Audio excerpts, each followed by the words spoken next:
Cameron Crowe and Tara McClees here, and we will talk about Tara's Coal Valley experience. But first things first, as always, I'm going to fill people in on what we're talking about.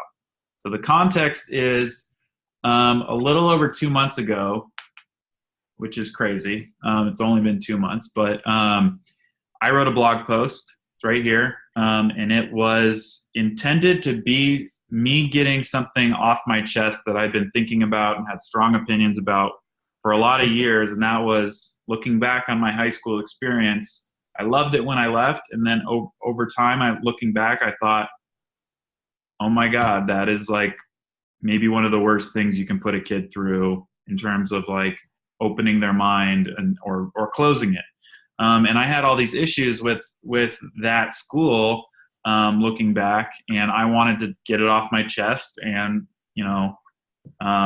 if people, I thought that was a perspective that needed to be out there. I didn't think that anybody had really done it in a public way. And I wanted that perspective there for especially for parents that were thinking about putting their kids in that school. But mostly, I didn't think anybody was really going to read it necessarily. So it was more just like, if I have a strong opinion, I think probably somebody would benefit from reading it. Anyway, it turned into a big thing. And yeah, it exploded. And I heard from tons of people on both sides of the issue. So many people that said they had their own story about terrible things that happened, that I realized that didn't have anybody else to talk to besides me, because they thought they were alone, or maybe they knew like one or two other people, that I made a place where people could go and talk about it. It was a support group on Facebook, and I screened to keep the haters out, so it was just people that could talk for once without pressure to defend themselves or debate or be just basically dismissed or marginalized by the majority. And it grew and grew and grew, and we've got almost 150 people in there now, and we dozens collaborated on a joint statement, which is and we created a website, and this is where all the public stuff is. A lot of the things in the support group are not public, though some of them are anonymous in our joint statement, and this joint statement is where we basically said, here's what we think the problems are at Coal Valley, here's what the themes are within these stories, and here's what we think our possible solutions are. So this really turned from something that I was getting off my chest because I just felt like I should and it was the right thing to do, to a bigger thing with a bigger mission, which is make this school a safer place and make people realize what goes on in environments like this in a bigger picture. So we're filming a documentary now, and it's hard to know where this will lead, but as doors are opening, we're walking through them, and we have our first kind of event, public event, coming up in 2 weeks. I'm excited about it. Anyway, that's all the context. So let's, Tara, will you share what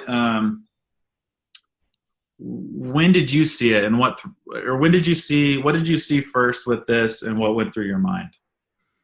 Well, I knew the blog post was coming because you were already talking about it in the reunion group. I think for me, it really kind of started blowing up with Taylor Worth's post. Wait, well, first off, in the reunion group, what do you think, when you saw that I said I was going to post something, what did you think I was going to write? Well, I think the first time you posted, you were just kind of adding your input to the reunion group, like, here's what I'm up to now, and by the way, I'm an atheist and I don't support Coal Valley anymore. And I guess my thought was just kind of, okay, like, a lot of millennials, our age group, are leaving the church. Like, that's not too surprising. It's a little surprising who it is, but not that surprising. And also kind of the thought of, well, he's not Christian anymore. Of course he doesn't support Coal Valley. And then, yeah, I didn't know exactly the content that was going to be in the blog post, and I had a little bit of mixed feelings about it because while my experience was positive, I have in recent years kind of had memories come back to me that weren't so great. So there was that, and then Taylor Worth posted kind of about his experiences, and I guess despite the outward view of how popular he was, how we actually contributed to making him feel awful, essentially. And that was hard to read through because, I mean, I knew, but I didn't know. Mm-hmm. Like, he brought things to my memory where I'm like, I don't remember having any part of that, but I bet I did at some point. I don't know. At the very least, I was complicit in some way by not noticing or saying anything. Like, I guess particularly a memory that stuck out to me was superlatives. Oh, yeah. When we were voting, like, you know, most of this or least this, which oddly enough, we did our sophomore year instead of our senior year. And again, I don't remember voting on this, but we voted him least likely to get married. Yeah, that's messed up. And That I mean, shouldn't be I a thought it was thing. also, like, it was messed up that was even something that teacher had us vote on. Like, I remember there being a most likely to get married. So I guess by contrast, they threw in a least likely, but like, unless you're somebody that just really doesn't want to get married anyway, that's an incredibly insulting thing to, like, vote on somebody. And a lot of people have anxiety about that. Yeah. I'm still over here going, all right, I'm going to be this crazy single person with just a cat and some birds. I don't know. Yeah. We'll see. But yeah, so that probably affected me a little bit more. And then the blog post dropped, and I was still kind of processing it. Like, I read it and I was like, okay, I'm going to take a step back and kind of think about what was put down. Like, most of what was put down was true as far as my knowledge. And so then when one of our mergers friends posted something about it, and suddenly I was posting in response to it, like in defense of your idea, I suddenly realized, oh, I actually agree with him. So you didn't know at first. It's like, I didn't quite know exactly what, like, I sort of did, like, my feelings were mixed, and then suddenly it was, hey, like, how is sheltering us actually good for us? Explain, please. And that's kind of when I knew. And then based on a couple of other interactions there, I joined the support group. And, well, really more on the idea, I think what I wrote down when I requested to join was, I'm still kind of dealing with the positives and negatives in my memory. I really just want to be there to support everybody else as much as I can. Yeah. Did you think I would let you in? Maybe you definitely clicked the like button on some of the things I posted on the teacher's posts. So if I knew it was a maybe. I didn't know if I quite qualified to be in there. Yeah.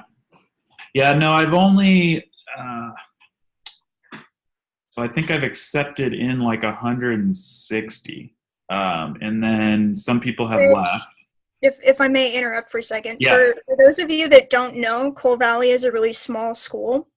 I think it's grown since we've been there, but we were a big class of about 66, give or take, maybe a couple in my memory. And we were like the biggest class of the time. We were quickly overtaken by classes after us. But 66 is still a really small graduating class compared to all the public schools in the area. So this is a small community, so like over 100 people is a good proportion of alumni and current students in the entire population that attended this school. Yeah. Yeah, that's a great point. It's like that number is a little bit crazy for Cole Valley, because you think about, like, in the high school at any given time, there's probably maximum 250 students in there. So that we have less than 500. Yeah. Definitely less. So the fact that there's so many people in the sport group is like, should make people aware. And these are just people that took the initiative to join this thing. And like, there's a lot of people that I know are watching it watching every single thing that comes out, but haven't joined the support group. But yeah. So I let those questions that I ask if you request to join are intended to keep the haters out, and not just, and also the gawkers, people that I think aren't wanting to support people, that just kind of want to know the gossip. Just, I want to know what happened, just out of my curiosity. Yeah. Well, and luckily, it's somewhat natural, but still, like, given what's in there. And thankfully, people like Tara and I think 16 other people before her have been willing to say, tell their story on the record, so like everybody can see without needing to be a part of the support group, so we can keep that a safe environment where people don't have to really think about how people that are, that are going to be anti what they're saying are going to react to stuff. So, Tara, what, you said you have, things have been coming back as you've been hearing more stories. Like, when you think back on your Coal Valley experience now, like, what do you think of? I mean, it's difficult because I still think positively about my interactions with the teachers there. But based on what I've been seeing in the group, I've been dealing with a lot of anger. A lot of people don't think of me as an angry person. I get pretty angry. Can you describe that anger? I'm trying to rein it in for this purpose, because I don't want to backtrack on any progress and collaboration we can make. But what's that anger feel like? Remember, I mean, again, like, I didn't expose like anything confidential, but I remember just talking about kind of the generals of what I was learning to college friends, and like I was literally shaking. Because sometimes when I'm yeah, I was shook. For some kid slang there. Because these were people that I felt I could trust, and finding out that I'm sorry, not sorry, but there's a lot of stuff here where these are no longer trustworthy individuals in my head, and that's just really difficult to express. Same thing for me. Because yeah, even like, cause I guess, yeah, part of my difficulty in reading the blog post originally was like, even if you didn't drop names, like, I recognized a couple of the teachers you were referencing, and they were some of the best people in my life back then. And yeah, it's just been kind of difficult in my head processing, like, these people were there for me, but they also helped teach really negative images about myself and about other people. And then to go further in the support group, like, well, I mean, a couple of things that stuck out to me right away when I was in the group were two girls my brother's age that were sexually assaulted when they, I mean, that's not something that should happen to anybody of any age, but especially the children. Okay, like, when you're 12, 14, 15, you think you're growing up, but looking back, like, they were little girls and this happened to them.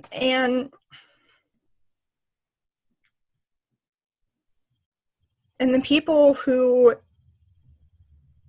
are responsible for reporting that to the proper authorities failed to do so, and made these girls feel terrible for what happened to them. That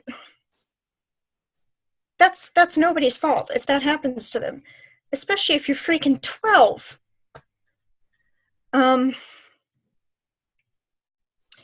Anyway, like, and yeah, trying to hold it together here, but It's hard. I'm not. I've lost it. So like, yeah, yeah, I have Kleenexes nearby in case I lose it, because I know I will at some point. um, and like, so yeah, I mean, that being said, like, despite that, what I want to do is work with these people to improve. Like, there's some deep-seated anger I'm still working with, where, yeah, you're worried we want to take down the school. Sometimes that's how I feel. I'm putting that aside, but like, like, Yeah, I know what you mean. anyway, I think everybody's feeling that to some degree, some more than others. Like there's this kind of dual motivation, which is you want reconciliation, you want you want acknowledgement for the past shit that's happened, and then you want to fix it so it doesn't keep happening. And you also want to tell the story so that other people know, like a cautionary tale.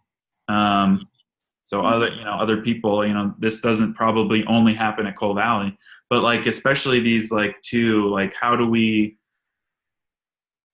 have justice for what happened, and also make real change. How do we make people answer for the wrong they did, and also move forward?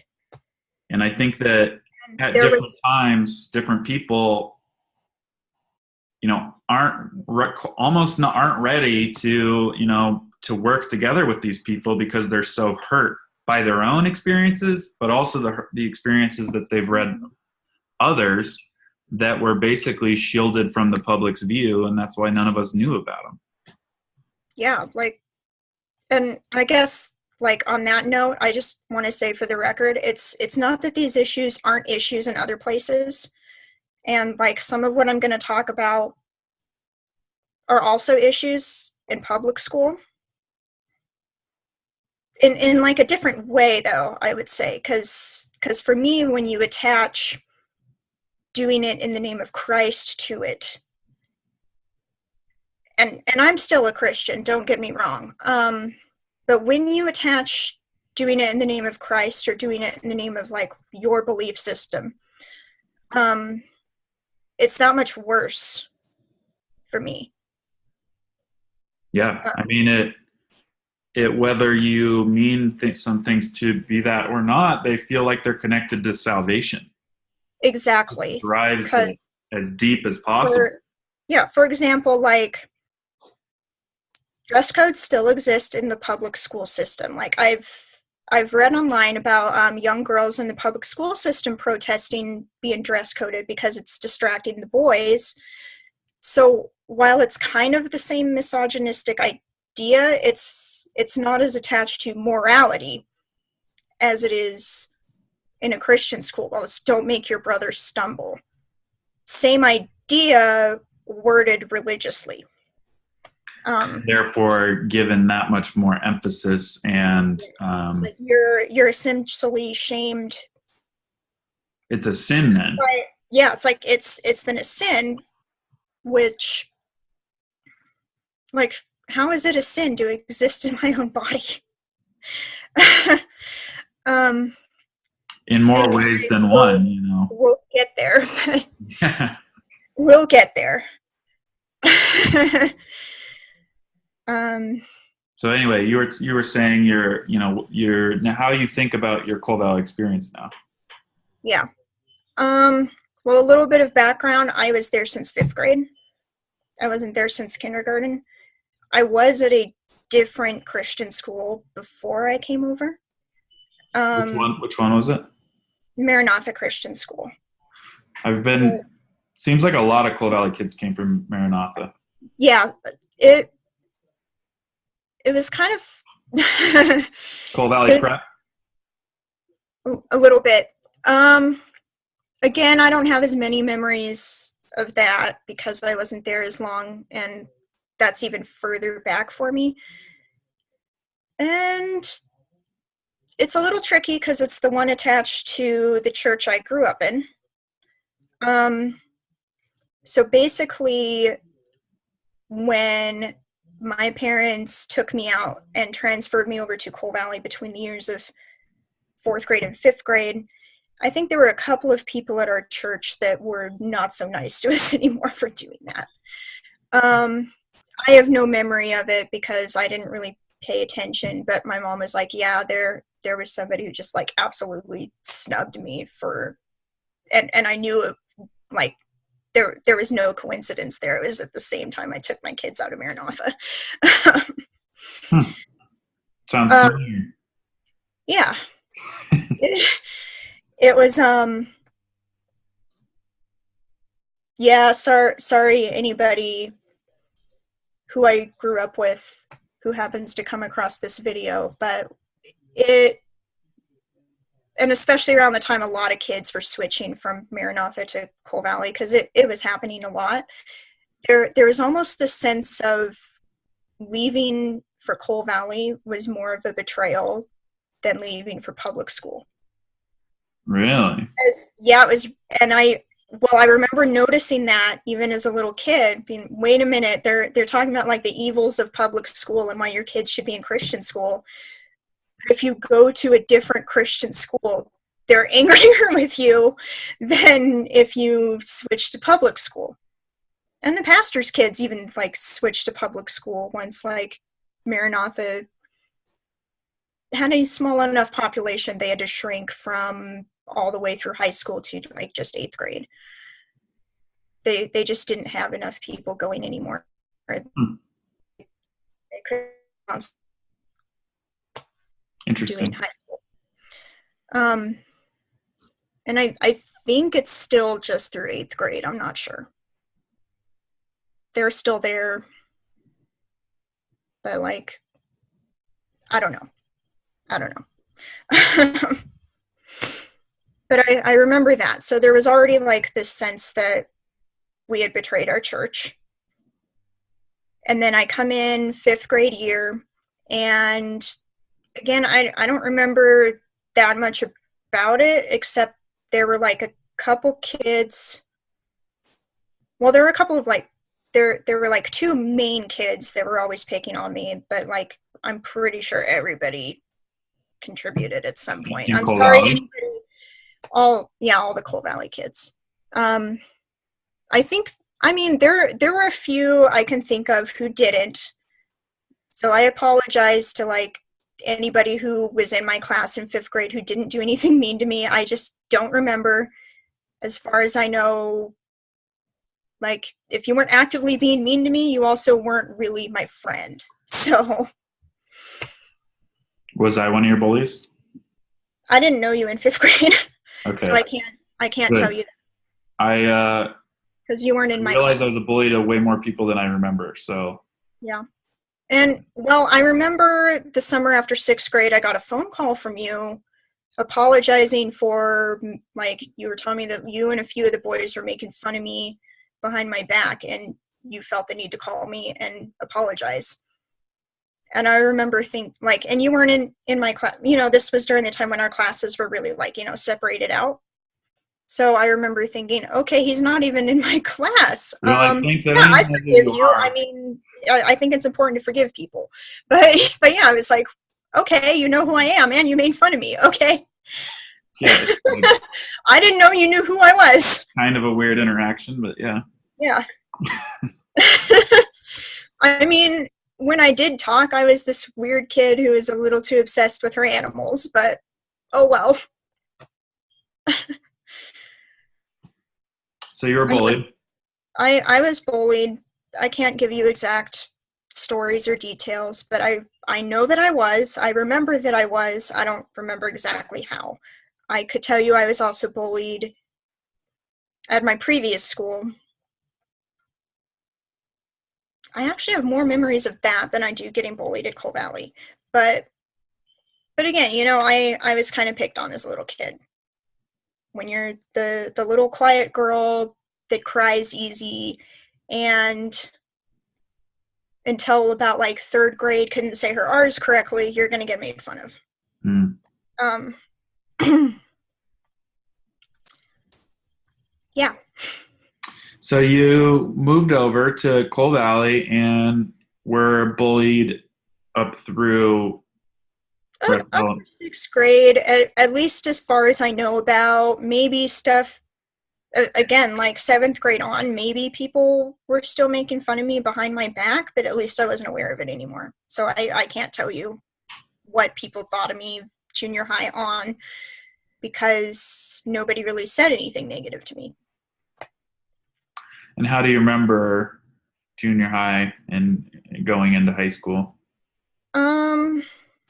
Man, junior high is just, everybody's weird in junior high no matter what. Like it's an awkward stage for everyone.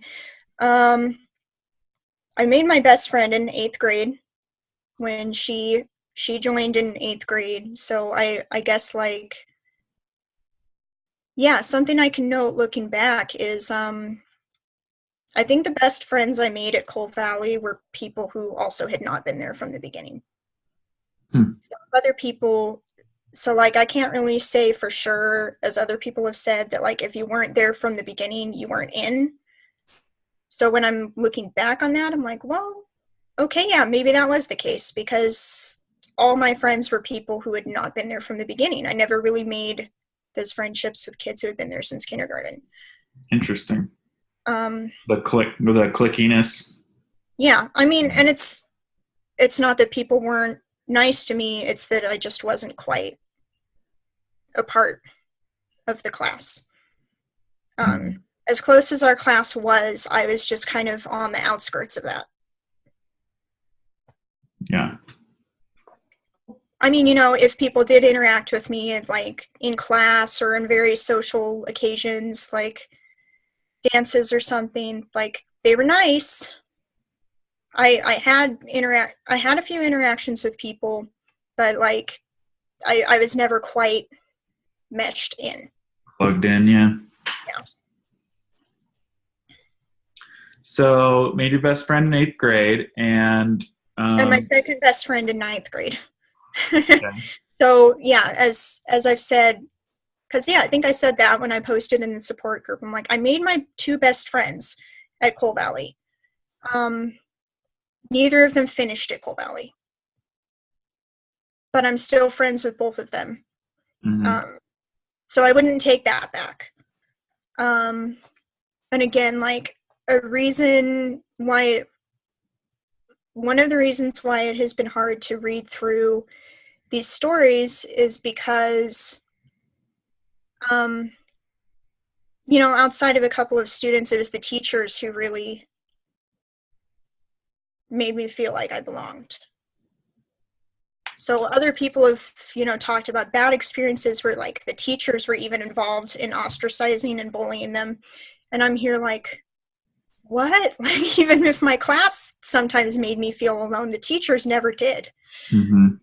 So I guess I'm putting that on the record is like, I mean, I wouldn't take that back either. That's still positive memories for me, in the sense that for those teachers, I didn't get lost in the crowd, and I'm grateful for that.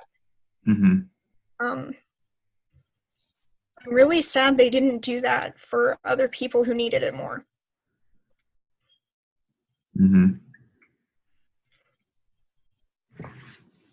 So, yeah. Take your time. Yeah. Any more questions? Yeah. On that? Well, you mentioned, well, I guess as we're like kind of covering background, like was there anything really that you felt like in like your personal experience in Coal Valley that really stood out in high school now that we kind of covered elementary school and junior high? I have some other questions, kind of, Yeah. but yeah, like in terms of background, like what does anything really Um, stand out in high school? oh, right. Again, a lot of this stuff is in hindsight. I'm actually remembering something, I guess, to kind of preface that. My senior year, and neither of my best friends were there anymore. Um, and yeah, it was second semester senior year because we were doing senior projects. And if you don't know what senior projects are, or at least were back in 2008, we had to pick like a career or some line of work that we were curious about, and like research it, write a paper on it, and do like at least 15 hours of some kind of active way of engaging um, with that line of work. And what I did was journalism. Actually, by my mom's suggestion, she was saying you should start a paper at Coal Valley. I was like, "Are you kidding me? Like, I can't do that." And at some point, she convinced me that I could, and I was like, "You know what? Why not? I'll try it." So so yeah, I decided to start a newspaper at Coal Valley.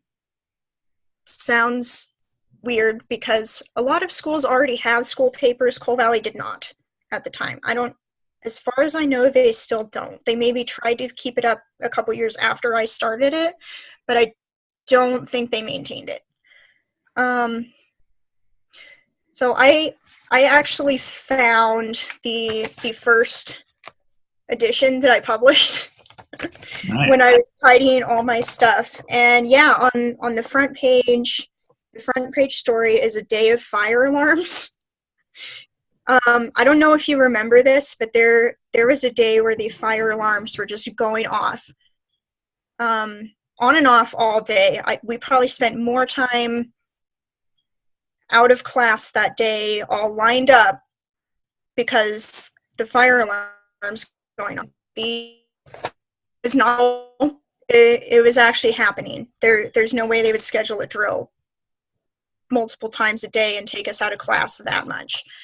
So I remember thinking, well, this is kind of a big event that affected everybody at school. Let's get somebody to write like the front page story. And so while I think I was emailing my team to get somebody to write that article, I hear this story from my brother that at one point, like it was maybe later in the day, so we'd already been through so many alarms, and we were all outside again, and the fire truck was there because the firemen do have to come and check if there's a fire alarm. They have to do that. That's their job. And so he kind of described it as like he and his friends were in line, you know, little freshmen. Like maybe the first couple times it was cool to get pulled out of class and not have to do work, but by the end of the day they were just tired of like standing outside in a line. And the receptionist at the time says, oh, hey guys, why don't you like step out of line and like stand in front of the fire truck and I'll take your photo. And so they do that because an adult asked them to do that. And their teacher loses it on them. They get detention because they stepped out of line. And they're like, but you know, Mrs. Office Lady asked us to. And this teacher's response was basically, well, you didn't ask me. You should have asked me. And so, you know, you're getting detention. So this was a few kids. Weird. And then, yeah, so then the receptionist hears about this and goes and talks to his teacher going, hey, that's my fault. I asked them to step out of line. Like, don't punish them for what I asked them to do. And basically nothing changed. In fact, the teacher kind of got on their case more for, oh, you're making Mrs. Office Lady cover for you. Yeah, they had to do detention for that. And so I hear about that. And so on one hand, I'm like, okay, that's ridiculous. On the other hand, I then contact Mrs. Office Lady because I'm like, wait a minute, she has a photo of students in front of a fire truck. I need to use that. So yeah, I was semi-sticking it to that teacher when I published this. I don't know if anybody knew that was my small act of rebellion, but now you know. Nice. I also needed that photo. I mean, you should have also followed up with the scandal of the these kids got detention for taking this lady. photo. Yeah. So what did that episode really like mean or symbolize, or was there like any deeper kind of significance to that for your brother?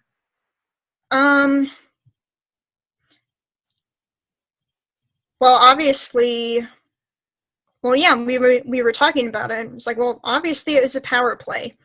It was about, I am in charge. Doesn't matter what the other adult said. Like, like, I'm in charge, and you, like, stepped out of line and did, like, this really minor thing. And, like, we just have to punish it because...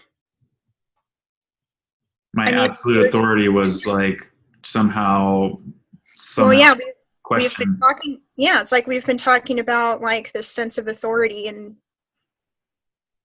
I mean, talk about pretty much a literal metaphor here. They got punished for stepping out of line. I know, I was thinking that. I know, my writer brain just went there. I'm like, well, how's that for metaphor? Yeah. Well, so was this like it also sends the message, like, who cares what the office lady said? I'm the teacher. Like, it was definitely a power move. I mean, I can't read that teacher's mind, but honestly, how else are we supposed to interpret the fact that she got that upset over? Yeah. Like, it's not that they were being disobedient. They were obeying a different adult. Right. Do you think this was like an isolated incident, like a bad apple, or do you think this was like, you know, is there something there? Is there, like, is that indicative of a bigger theme or pattern, do you think? Well, from personal experience, I can't say for sure. We're hearing a bunch of stories about how other kids who just didn't quite stay in line were punished for it.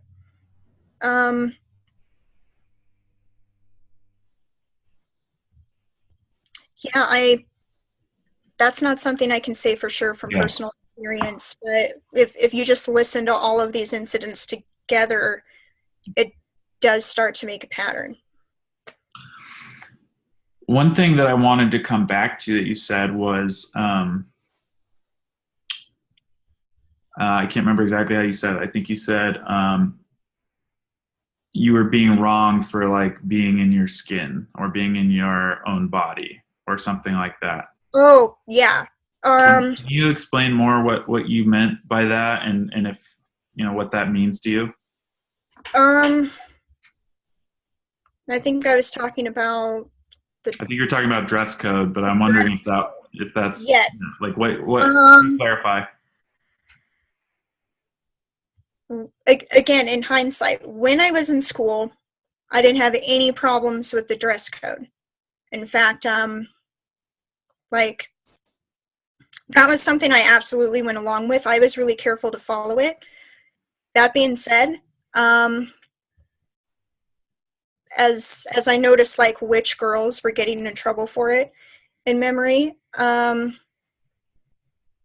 was easy enough for me to not get in trouble because my body type is smaller. Oh, yeah, this shirt that I'm wearing right now, I could wear to Coal Valley. Other girls wouldn't be able to get away with wearing this shirt. But I could wear this, and I could pretty much guarantee you, well, I don't know if you can see on camera, there's, like, cute little zebras all over the shirt. So I can pretty much guarantee you at least one teacher would actually compliment me on this shirt.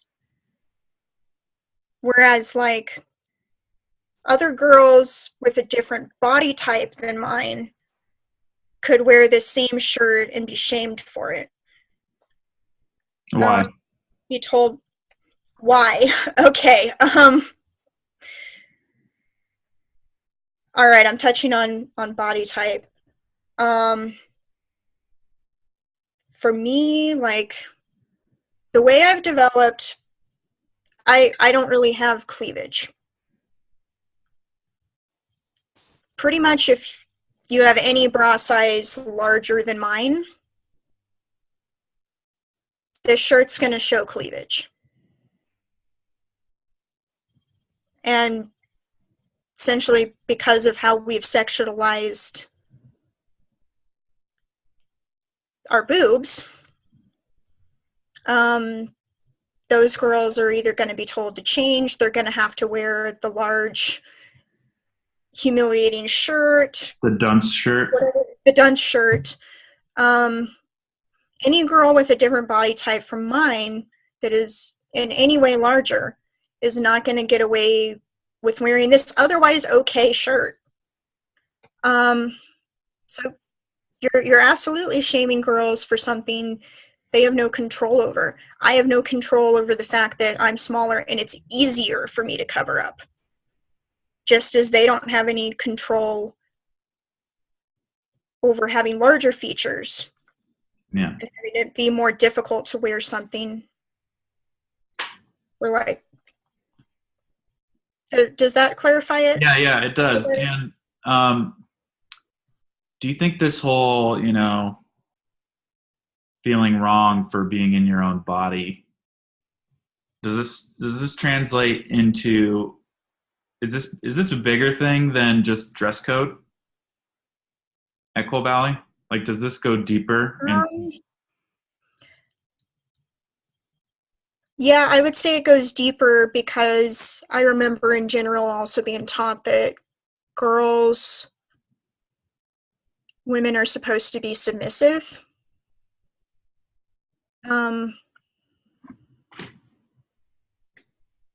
If that has anything to do with it as well, basically that our bodies are here for somebody else. They're not really ours. Do you think that's a bad message to send kids? Absolutely.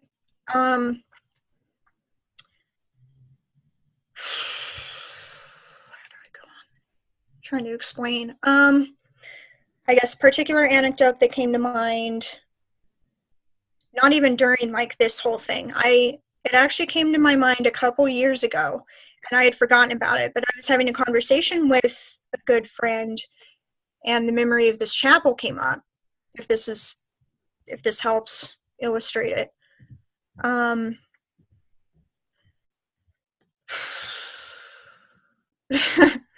I'm still mad about it. Hang on. Take your time. Yeah. It is... Okay, so a female teacher, by the way, did this message. Kind of showing us this wrapped present. That, like in this metaphor, there was money inside it for like a college fund. Like your grandparents have gifted you a certain number of like $1,000, like more than $1,000, obviously, but like tens upon thousands of dollars for your college fund.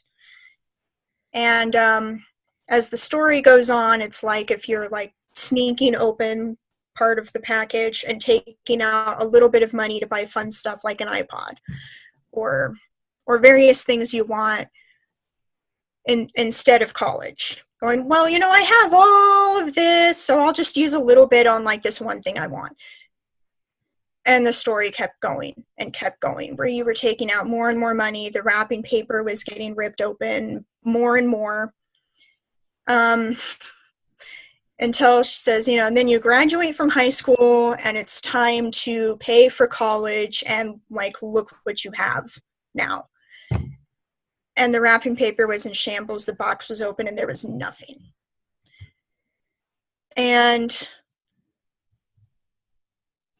yeah, the metaphor was connected to you basically doing anything physical outside of marriage. Like, maybe I'll just do a little bit with this guy, and then et cetera, et cetera. And then, like, if you do all of that, like, look what you have left to give your husband. You're worthless. Yeah. And, I mean, I didn't quite make that connection as a little kid. Little kid, teenager. I could put into words my problem with it now as an adult. When I was a teenager, like, even when I agreed with what was being said, like, I can kind of remember a little bit of this gut-wrenching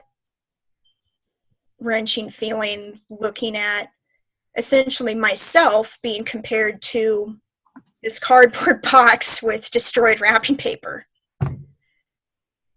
Yeah. And yeah, as I was recounting this story to my friend who was not in that chapel, we were both a sobbing mess. Because even when she was at Coal Valley briefly, but she wasn't there the whole time, this is an issue that goes beyond Coal Valley. This is also kind of how we're treated in the church in general, which I'll get to that later, I guess, if we go there. No, tell me now. Tell you now. Okay. Because yeah, it's not unique to Coal Valley. That I've seen the church in general talk about how women essentially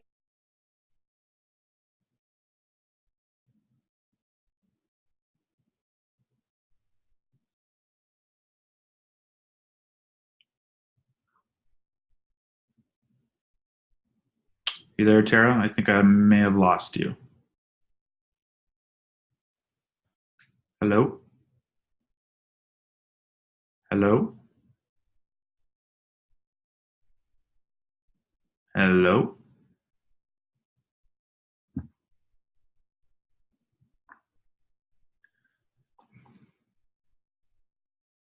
Hello? Okay, we're back. All right. I think we had a internet connection issue. So you were saying... All right, what I didn't what really was hear this? anything. So you were like saying, I said, tell me now, and you were saying this is like the Okay. church in general. Church in general. Again, I can't quite separate what I was being taught in Coal Valley from what I was being taught being raised in the church. Mm-hmm. But it felt like the messages were the same, essentially, that I mean, you know, this idea that we belong to God, we don't really belong to ourselves, but like for girls, even more so, it's you also belong to this hypothetical future person that like God's picked for you or something. And I guess, yeah, also that the perspective that future person that God's picked for you is a husband. So on the heteronormative perspective, like, your body doesn't really belong to you. Your body belongs to God and some man in the future. And it also pretty much like if you have any kind of experience outside of that, you're ruining yourself. You're damaging the goods. I think another thing, like, I think it was toward the beginning of this new year, I saw a post on Facebook that was saying, like, ladies, stay virgins till you're married because there's a reason they say don't purchase if seal is broken on products. And I think I had to share that, and then I also shared what I remembered of that chapel. And that's when, like, well, teenage Tara didn't know what to say about this, but I know now, like, I'm not a product for sale. I'm a human being.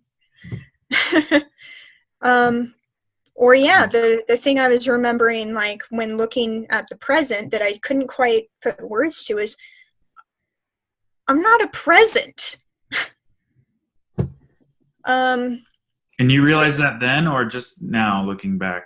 Just, yeah, within the last couple years, I think I could finally put that into words. I think like the feeling was there, but I couldn't quite express it. I remember feeling really awful. Yeah. I just remember feeling, to put it in like awful simple terms, when that teacher did that whole object lesson, what I felt was bad. I couldn't put it into words at the time, but it was not a good feeling. Mm-hmm. But now in the future Tara, adult Tara can say the reason why this feeling is bad is you're telling me I'm an object. Yeah. Which also is a weird, confusing thing, because they want to say why the secular world is bad because the secular world treats women like sex objects.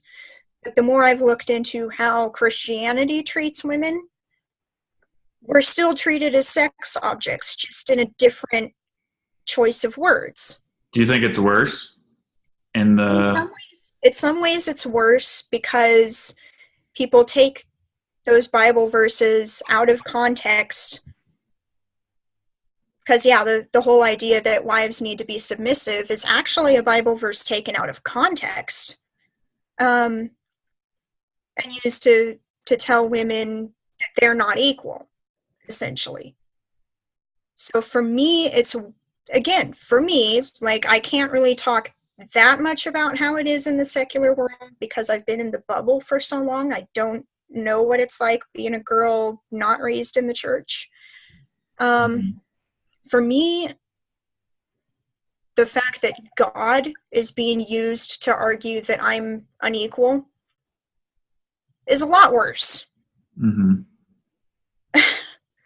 Because then you're getting this point of view that God thinks of me as less. This person that created me thinks of me as less than other human beings, which is a misrepresentation of God. Like, I actually wanted to. I can't even. Okay. I actually wanted to. You said something related to this, like you're not your own, you're God's, and you're also your future husbands. You mentioned that, like, on the, there's this heteronormative bias. In the heteronormative view. Yeah, and so what do you think that means if you're not straight? What do you think that like kids think?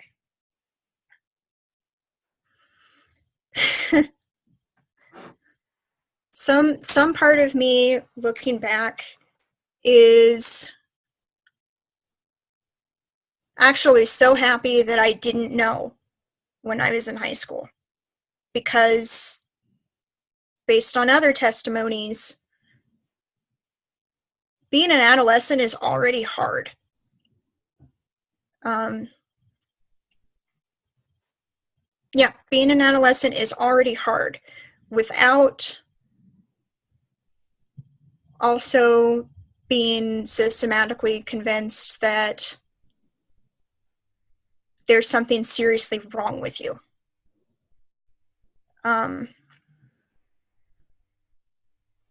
So on one hand, like, while some people express that they wish they'd known when they were younger, I'm glad I didn't.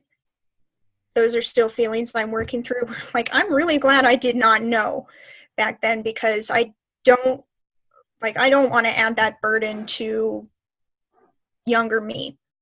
You're saying didn't know what? I didn't know I was bisexual. I don't want to push you. Oh, yeah. Sorry. I didn't know I was bisexual until very recently. To clarify that for everybody. How that would make you feel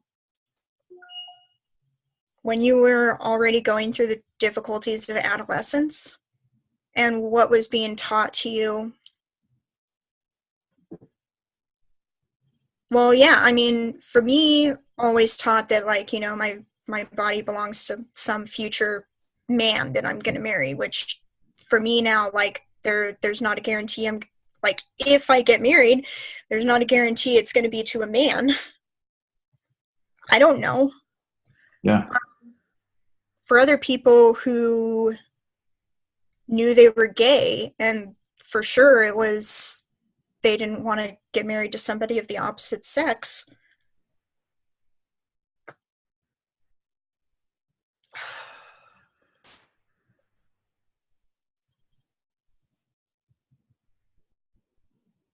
We, yeah, I said I don't know what it was like for the kids that had to listen to this, but the worldviews class.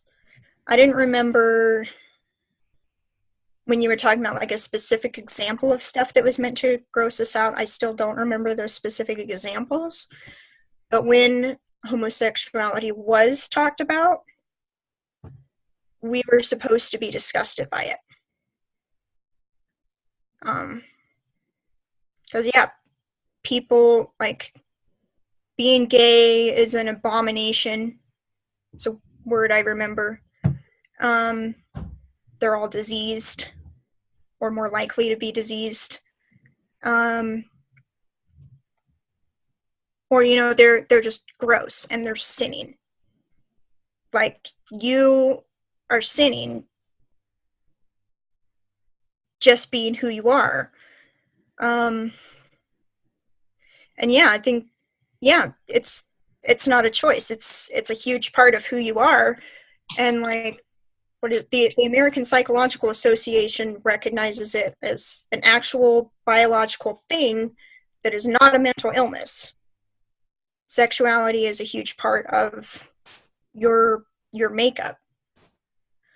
But do you think that means that people that are like, you know, no, I love that person, but I hate that they're gay. Like, can you separate their sexuality You from who they can't. are? Yeah, I think you're asking me that because I said something to this effect in the support group. Was like, you can say that, but you can't separate a person's sexuality from them. Like, even if it's not, I think, like, yeah, even if it's not like the entirety of a person, because you are a person outside of sexuality. Like, I'm gonna say, you know, if you don't, even if you're not attracted to anybody or like that, if you're asexual, like that in and of itself is still a sexuality that you can't separate from yourself. Your lack of sexuality is also a huge part of yourself. So not to erase the asexuals watching, so like your sexuality or lack of it is a huge part of you that can't be separated out from you, at least in this existence. Maybe once you're in the afterlife, all sexuality is gone, whatever you believe about the afterlife. But in this existence, you can't separate it from you. So, and pretty much across the board, anybody who isn't straight, who hears, well, you know, I love you, but I hate your sin, is still like, what we're hearing is that you hate us, because you can't separate it from that. You're just basically trying to, it's a cheap statement that isn't accurate. Like, you're trying to justify your behavior toward these people. Anyway, basically saying is like, no, you hate the sinner, you're just not admitting it. Even if you're not admitting it to yourself, you're not admitting that you actually hate us. Do you think it's a surprise then that so many are depressed and committing suicide or attempting suicide? It's not surprising. It's a sad statistic that people who aren't straight or cis have a higher, I forget what it is. No, I'm not going to Google it. I can't look at that right now. Yeah, they have a higher suicide rate. Yeah. They also have a higher rate of being abused. Trans women in particular have a higher rate of being murdered. Yeah. I mean, if you already take the statistic of Women in general have a higher rate of being sexually assaulted in general, and being murdered.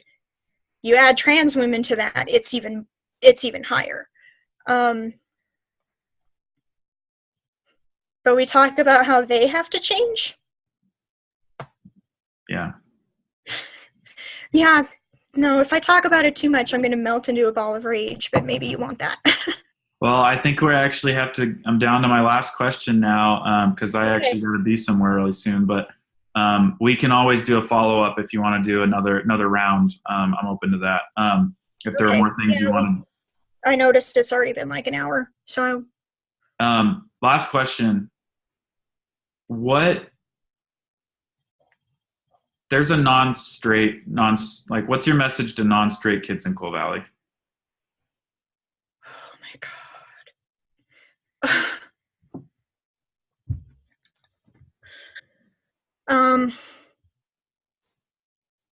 Hang in there. You will get through that eventually, and it will get better. You will find people that are accepting and supportive.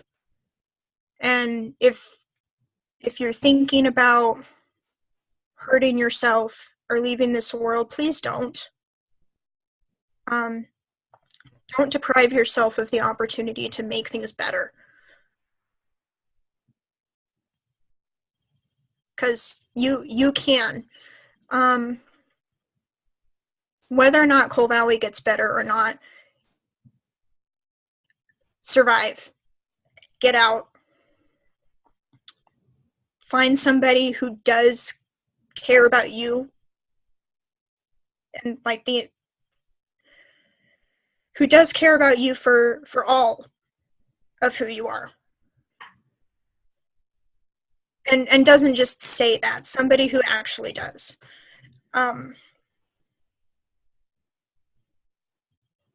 And contrary to what you're being told, God does not hate you.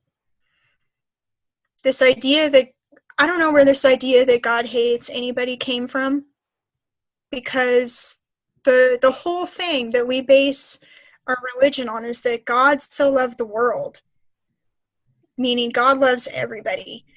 And there's no conditions on God loves everybody. Regardless of what you believe, regardless of who you are, God loves you. And these Christians who are making you feel otherwise are screwing up. They're not doing a good job. That's all I have to say about that. That's great. Tara, thanks for your time. Thanks for your honesty and your openness with all of that. I think it means a lot to me, and I think it'll mean a lot to some other people too. So thanks again. So. And yeah, I think so. I know so. And so yeah, you have a good rest of your afternoon and evening, and we'll talk soon. All right. See ya. Talk to you later. Bye. Bye.